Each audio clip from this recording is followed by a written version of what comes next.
देखिए, climate change के बारे में तो मैंने कहा कि महत्वपूर्ण चीज़ ये है कि इसको एक जन आंदोलन बनना है और जन आंदोलन में हमें ये देखना है कि हर व्यक्ति को ये समझना चाहिए कि वो क्या कर सके। अगर वो सोच रहा है कि आप बहुत बड़ी समस्या है, हमारा इसमें कोई योगदान नहीं है, ऐसी बात नहीं है।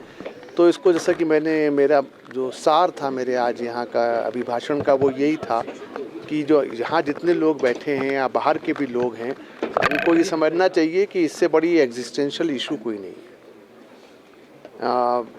जैसे इंडस वैली जो थी वो बाढ़ बहा के ले गया था इतनी बड़ी सभ्यता को, तो हम उसी स्थिति की ओर अब बढ़ रहे हैं।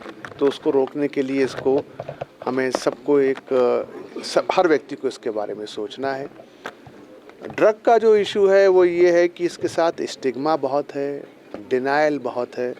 सबसे पहले परिवार वालों को ही मालूम पड़ता है कि बच्चे के लक्षण कैसे हैं। इसमें हम सिर्फ यही सोचते हैं कि पुलिस कार्रवाई करेगी, कुछ चरस पकड़ लेगी, कुछ चिट्टा पकड़ लेगी, वो इस समस्या का हल नहीं है। पहली बात तो ये है कि हमें जागरूकता लानी है, और दूसरी सबसे बड़ी बात है जिसके लिए राज्य सरकार कार्य कर रही है, और आने वाले समय में मुझे विश्वास है कि अगले बजट में भी इस पर चर्चा होगी कि किस प्रकार से हम रिहैबिलिटेशन पे काम करें। जो बच्चे हैं उनको हमको अपराधी ना मानकर उनको विक्टिम मानना पड़ेगा। और मैल न्यूट्रिशन के बारे में तो मैंने आपको पहले बताया कि यहाँ समस्या गरीबी की नहीं है।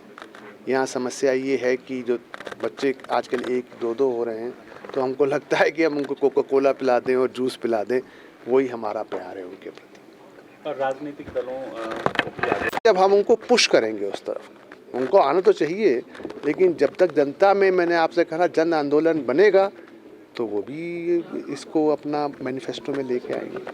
ग्राउंड स्तर पर उतारने की आपने बात कही है,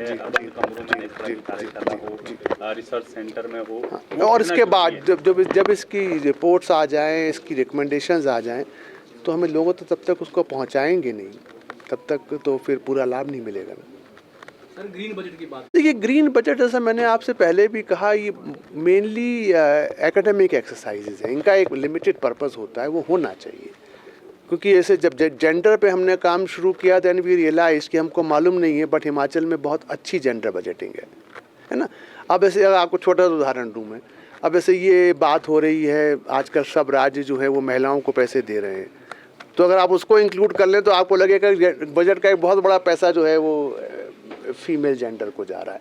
so these are more academic things, they are necessary, and they also give you confidence, they also tell you कि कहाँ रह गया है, कहाँ बढ़ाना है, but they are not something which will make a major difference on the ground, these exercises. तो green budget will also be coming in another year or so, तो आपको मालूम पड़ेगा कि हमारी स्कीम्स कितनी ग्रीन है। जिन विभागों में नहीं है उनको और करना पड़ेगा। धन्यवाद।